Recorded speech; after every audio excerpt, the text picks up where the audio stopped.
Hi, everyone. Welcome back to New Method Live. I am so excited that you're here. And today we're going to talk about water, why it's important, and how we're going to get it into our day.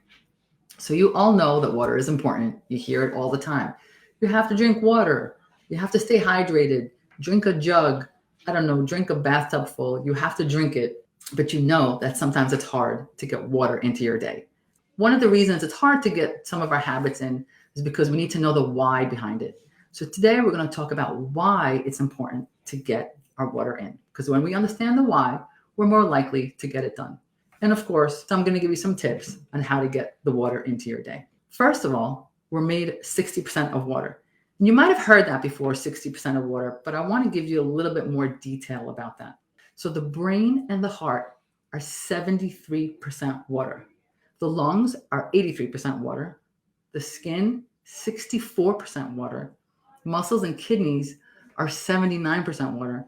And even the bones, which you would think are hard, have 31% water in it. So we are water. We need water to sustain life.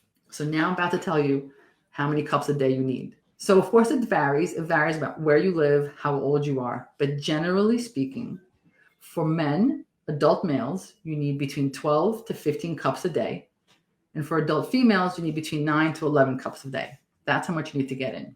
So drinking water, it's not just there just to quench your thirst. It's actually there to help you with certain processes in your body. Let's talk about that for a moment. Digestion and absorption. Think saliva. Saliva is water. You cannot eat, you cannot digest or absorb without water.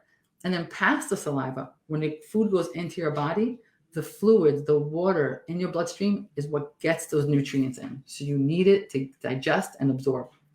You need it for circulation, right? Blood pumping, you know the blood is kind of liquidy. It's super important in there because if the water level goes down, our blood volume goes down. When our blood volume goes down, heart beats faster, blood pressure goes up, and when our water level goes down, the blood gets thicker. So now you have a pump that's trying to push thicker blood through. So you need to be hydrated to make sure that your circulation is going well and everything is pumping well. Excretion. I know this is not a pretty topic, but we need to talk about it. Sweat, urine, and poop. You need water to have those. All of us have suffered with constipation, and I know it's a common complaint from my patients. Constipation, a big part of it is water. You must have water in your body to have good poop. And for my patients know, I always ask about the pooping. I know it's not pretty, but it is what it is. It's really important. So we need the water for not to be constipated, but we also need it for our kidneys to produce really good urine.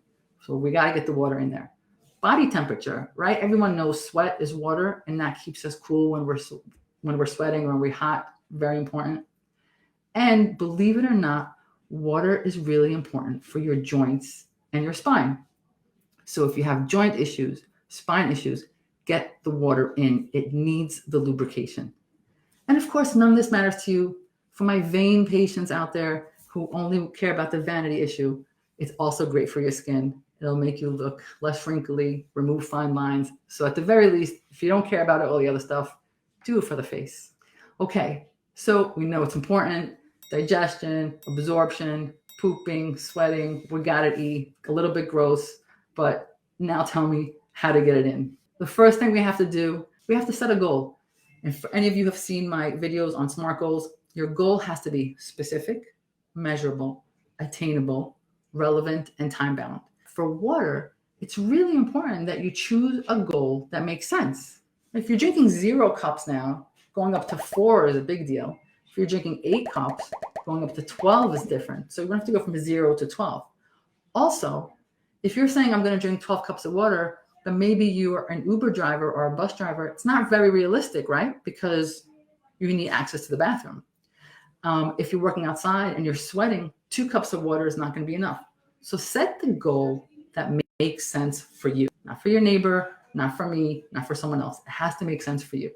Once we set that goal and we have that number in mind, we are more likely to follow through. The next thing, this is a hard one. I need you to drink a glass of water when you first wake up. I know you all reach for the coffee or the tea or something else like that first. Pause for a moment.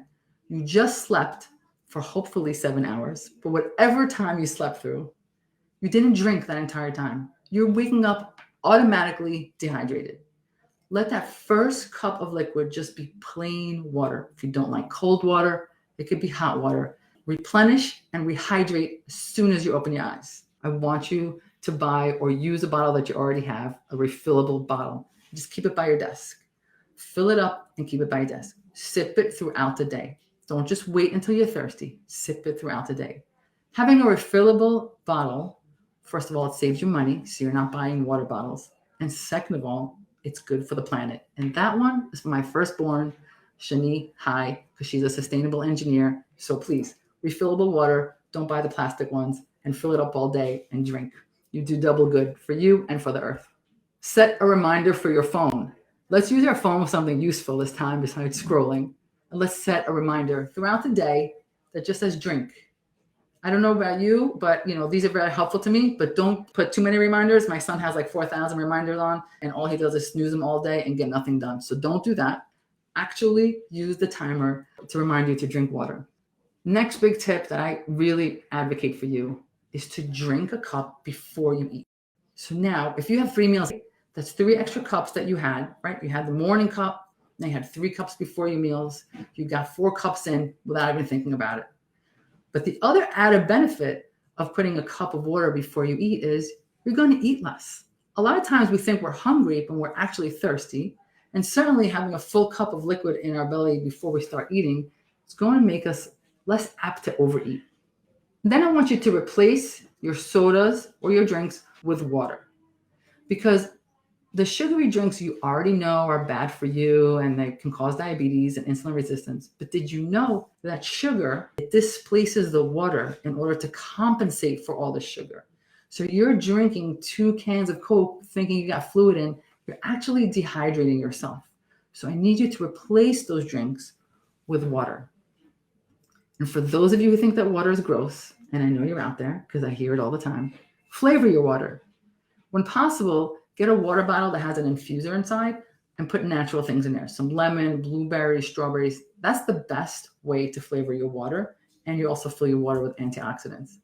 Try to stay away from the artificial sweeteners or the powders. But if you must, look at the ingredients and make sure you choose a good one. And I think I mentioned earlier, or maybe I didn't, but you don't have to get all your water from drinks.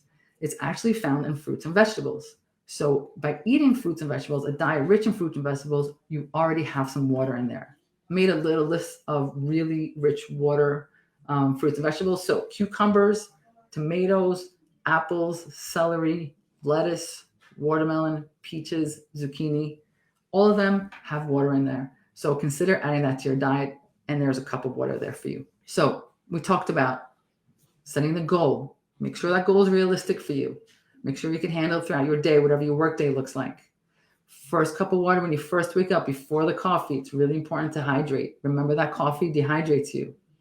A cup of water before every meal. It's also going to make you eat less. It'll just make you overall healthier. Flavor your water when possible with fruit, and use a water bottle because it's good for you and it's good for the planet. And I know that every week I give you something else to do, and it's a lot. So if it gets confusing or overwhelming and you want to work with us, we'd be happy to work with you. Because at the end of the day, we just want you to be a game changer in your life, because you always knew there was a better way.